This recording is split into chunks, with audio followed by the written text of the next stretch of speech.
It's time for a viewer match, and what I got for you today is a diamond level Zerg versus Protoss. Spawning in the bottom left corner of Honor Ground's alley, we have the red Zerg, known as E.T. Pwn Home. That was the worst impression I've ever done, but I love that nickname. And his opponent spawning in the bottom right corner, playing with the blue Protoss pieces. He goes by the nickname of Orion, or Orion. I think I'm gonna go with Orion. Regardless though, in case you are unaware, I have indeed been casting a lot of viewer submitted replays, and you can now also go ahead and submit your craziest matches to replays at LowkoTV. It's just a simple email address. I've seen a lot of people get confused. It's literally just an email address. You just type as the recipient replays at LowkoTV, and that's about it. Anyway, I'll keep an eye out on this match, right? So, indeed, it is a casted viewer replay right here, and there is no cannon rush, even though there is a Protoss player present. This seems to be a very unique scenario, so I hope that Orion has got something exciting here for us in store today. Motlisis has selected this replay for me, and he called it Epic Diamond Level Zerg versus Protoss. So, you know, it's bound to be good. If he uses the word epic, it's bound to be good. Anyway, regardless, no Forge First here, which seems to be one of the most common strategies, but we do see a lot of additional gas right from the get-go. That does mean that he's planning to go for something reasonably tech-heavy, and so far he's also decided that he doesn't want to wall off here at the top of his ramp, which is a little risky if you're going up against a Zerg. Regardless though, E.T. Pwn Home did decide to go ahead and build a hatchery right here in the middle of his main base, so he's going to be capable of mining from that in-base expansion right from the get-go, and on top of that, he's getting himself a hatchery, or rather a spawning pool after the hatchery, and then also an extractor. So he is looking to get that early game Zergling speed out as well, although for some odd reason, he's only mining with 2 out of 3 drones in gas, guys, so maybe a slight little mistake right there, or maybe, no, actually it was a slight little mistake, or maybe he was just planning to go for something very, very specific. Regardless, so far, looks like a very standard match, although we do see an extremely quick, and I mean an extremely quick Stargate. Now, luckily for E.T. Pwn Home, he did end up setting the overload. Dude, you gonna, is he gonna see it? He did see a super fast overload, right, in the correct location, and I think, indeed, he's going to be capable of finding out exactly what is going on in this Protoss main base, and indeed, he will be able to click on it right there. You could see him clicking on that Stargate for just a split second, and now, even before getting the cybernetics research of the warp gate, right, Orion is finally starting up that warp gate right there as well, but he's going to be capable of getting a super fast Oracle, or potentially even a Void Ray, or a Phoenix right now, although, yeah, it's going to be an Oracle here, which seems to be the most common go-to strategy, because you're going to be capable of zapping away at all of these workers. Now, luckily for E.T. Pwn Home, he did scout it right here, so he's going to be able to prepare here in advance. He's already building up a Spore Crawler in his natural, got one in the main coming in right here as well. So with that scout, he is most definitely in a very, very solid advantage. I would actually really like to see a third base follow-up right now as well, now that he's figured out exactly what his opponent is going for. And actually, this hurts a little. This hurts a little. I'm like 99% sure that this Nexus is misplaced. Isn't that Nexus bubble supposed to be right on the middle of that expansion right there? I am like 99% of the certain that this thing is misplaced. Anyway, regardless, it's not going to be that impactful, but it will cost him a couple hundred resources here the longer that this game goes on. And apparently Orion, he's not even going to try and get aggressive here anymore. He's just simply going to build another Oracle. I mean, here's the thing about Oracles, right? If you get enough of them, you can still actually deal a lot of damage. And he's already getting a second one here as well. Now, the Mothership Core finally out here. I guess he's going to be able to finally get rid of these Zerglings here as well that have been nibbling away at the Cyber Core and the probes for a little bit. But no, he's just building more and more Oracles. Now, the Zerg player did just scout this, but this is a little funny, right? So he is indeed responding to this properly as well. He's getting himself another Spore Crawler right here too. He's getting himself a Lair, which I really like, so he can potentially go up to Corruptor here if this gets a little bit out of control. But this is one of those weird things, right? Sometimes Protoss players do this, where they decide to go for a lot of Oracles, because Oracles have got some of the craziest anti-ground damage per second you can find in the game. I'm not entirely sure if it's the highest in the game, but they can zap things down to 0 HP really quickly. Of course, they run out of energy after a little while, but with already 3 Oracles in the air, I wouldn't be surprised if a 4th one will be shortly on the way, and there indeed we do see it once again. Now, E.T. Pwn Home, he's been scouting very actively, and I really like this. Nice play by him. He's been trying to keep tabs of exactly what his opponent is doing, and he will be able to figure out exactly how much economy there is currently out here for his opponent. Now, sadly for him, no third Nexus, or no third hatchery rather, just yet, but he's going to be capable of doing a lot of work. And actually, I think he's looking to go for a Hydra then. Yeah, this is a little risky, okay? Here's the thing, right? Oracles do a lot of damage to anti-ground. And the thing is, they cannot shoot up. So if you're going up against someone who's going 2-gate Oracle, which is very, very uncommon. But if you're going up against someone who goes for that strategy, you need units that can actually chase them down. Now, with the recent buff to Corruptors, they are much better at chasing down these units as well. And while they're fast, Oracles would get completely shut down by just a handful of Corruptors. Here's the thing, though. Hydralisk are probably not gonna cut it. Hydralisk will probably die in just a matter of seconds, and the Oracles are moving across the map. Will they go after the hatchery? They most definitely can. It looks like they have decided for the time being that that is not going to be the case. But look at that damage output. It's absolutely insane. They will be able to get that queen here eventually. The first transfuse did go down. Ooh, Sporecrawler just barely not getting the kill there on that last little bit of HP. But eventually, yeah, look at that. He's going to be able to start zapping away at his hatchery. And 5 Oracles apparently kill this faster than it can build. I didn't know about that either. Hydras are trying to move in. Now, he's target firing it down, which is really risky. A couple of these Oracles will have to pay for it with their lives. But that Oracles, or those Oracles rather, did end up doing quite a bit of work there, slowing down the Zerg player. And apparently, well, if you get enough Hydras, right, the Hydra damage output is insane too. Apparently, E.T. Ponehome is just going to simply go for a lot of them. And I actually really do like this defensive style that he's been going for. He's following this up with a Baling Nest. He's making all the right moves. So while I would say that his third base could have been a little earlier, he's doing this very, very nicely. However, Orion, not done just yet. I mean, if your first 4 or 5 Oracles don't work out, just add on another Stargate and build more Oracles. I mean, that's a great way of playing this, right? So apparently, he is going 3 Stargate Oracle. Is that really what he's trying to do? I mean, these things are really pricey when it comes to the amount of gas that they cost. He's producing 2 more. He's gonna go 3-gate Stargate. Yeah, this is triple Stargate Oracle. Triple Stargate Oracle, that's unheard of. But still, this could actually work out though. Like, if you get a big enough number, right? And, ooh, this is starting to look a little scary here though. If you can pick these off, like, I mean, you're gonna be able to zap away these Zerglings very quickly. But if you get a big enough number, you can do so much work with these. And indeed, he is activating the damage right there for just a split second. He's trying to bait them into the stasis wards. There are no, oh my god, there are no overseers available.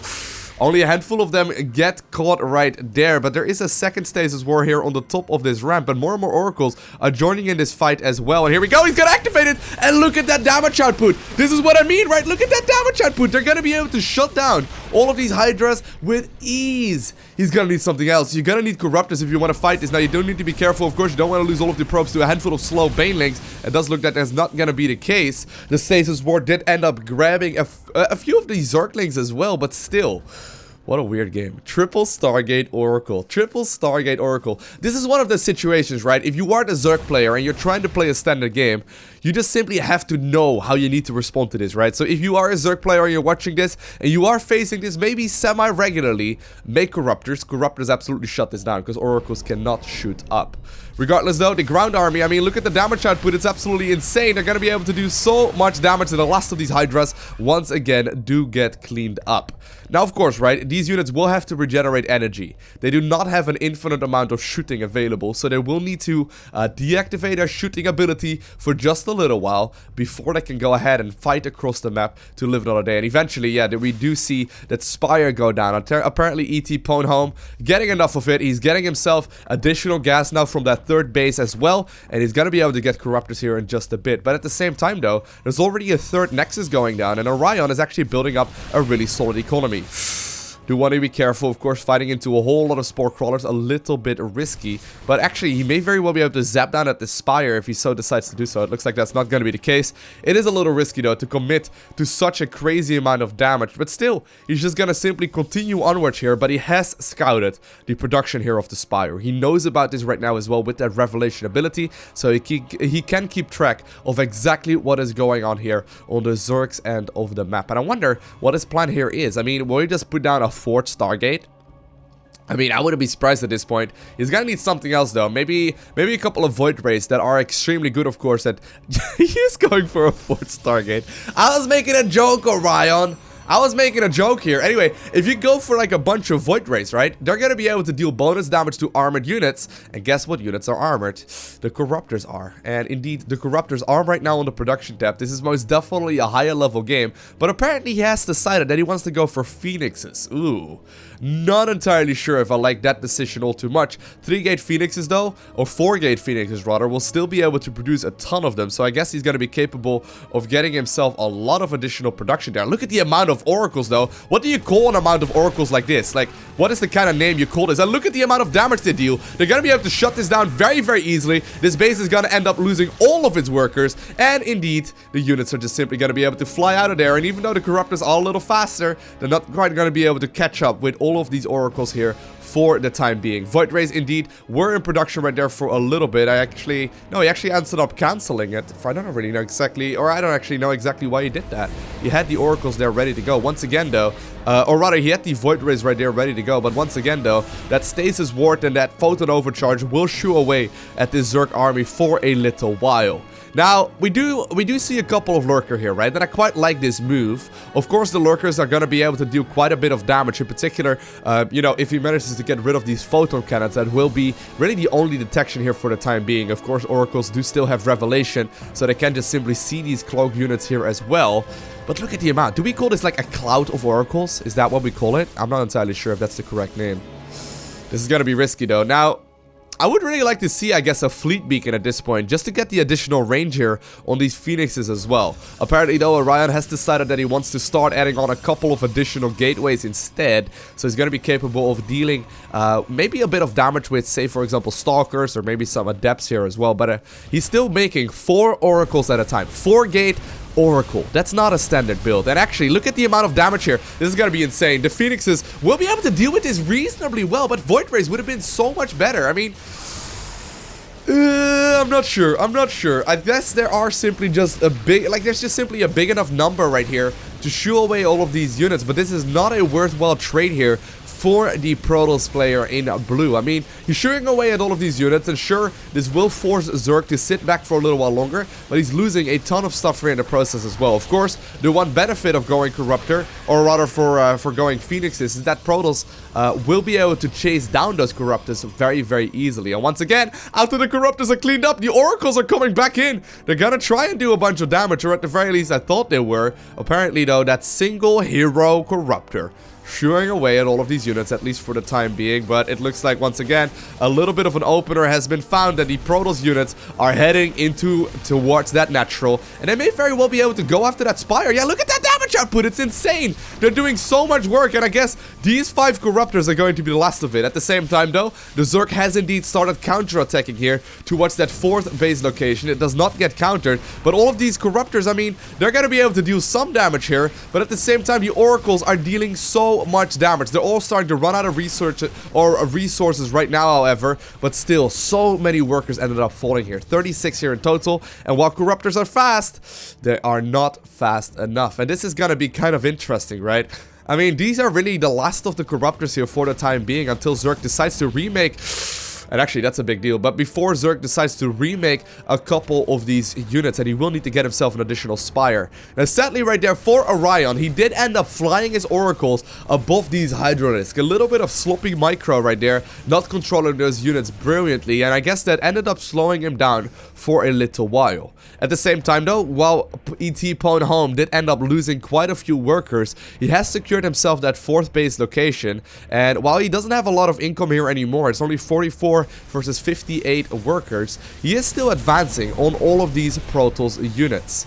4 Void Rays now in production, though, and of course Void Rays are sort of like the jack of all trades of Protoss air units, right? He's gonna be capable of doing a lot of damage with those, in particular against all of those Corruptors. When the Prismatic Alignment ability gets activated, where they deal additional damage to armored units, they are going to absolutely beam away at those Corruptors very easily. But somehow, some way, it looks like those handful of Lurkers are still doing a lot of work. Photon Overcharge being activated, but not for a long time, because immediately the Mothership Core does end up getting getting killed, but apparently it's time. Prismatic alignment has indeed been activated. These corruptors are dealing a lot of damage, but indeed the void rays are killing them significantly faster than the other way around. A lot of stalkers out right now as well. They're gonna be able to deal with all of these corruptors really nicely, who of course do not have an anti-ground attack to all of these units. And while the last, oh my god, those lurkers are doing so much damage. And while the last prismatic alignment will be activated, and you know, the revelation will be able to spot that last lurker on the ground, all of a sudden the amount of supply here that Orion had is not looking all that impressive anymore. Once again, ET pawn home, right? After catching up with a couple of these with these oracles here, with these hydras that he had in a brilliant position, he's starting to look more and more powerful, going for that lurker hydra based composition. And while he didn't have a lot of workers anymore, it hasn't really he doesn't really have a lot of workers anymore rather, and he hasn't really added on any new ones either, he is looking alright. He is looking alright. Stalkers trying to move across the map, but they're not going to be a great match against all of these units. I mean, if you have a quick look at the upgrades right now, there is +1/+1 here for the Zerg player in red, so that does mean that they're going to be able to do quite a bit of damage. But are there enough units here? I think there may very well be enough. I mean, look at the amount of hydras. They do so much damage. Couple of lurkers here on the ground as well, helping out so much. And the Zerg is on the prowl. He's on the counterattack. I was starting to get a little worried for him, but it looks like he may have very well found himself an opportunity.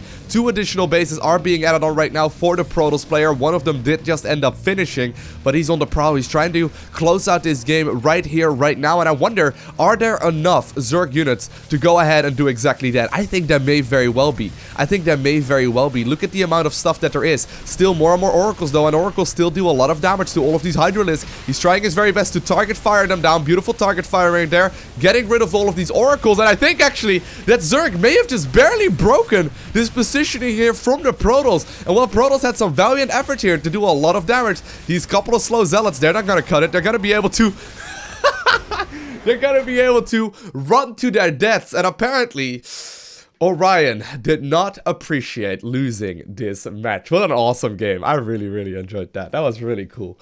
I really like that though. Like, for a little bit I thought that Protoss was gonna be able to pick up the victory right then and there. You remember that, like, I think it was like the 4th or the 5th time or so that he got into that natural of the Zerg player with the oracles, when he was capable of just zapping away at that spire in just a matter of seconds. I mean, at that point I thought that Zerg was a loss, but with a nice little bit of positioning right there, and ET pawn home ended up killing quite a few of those Stargate units. Eventually he also ended up obtaining the victory in a beautiful match. I hope you enjoyed watching it. If you did, make sure you hit that like button down below, and if you want to see more, make sure you hit that subscribe button so you get a notification as soon as I upload more.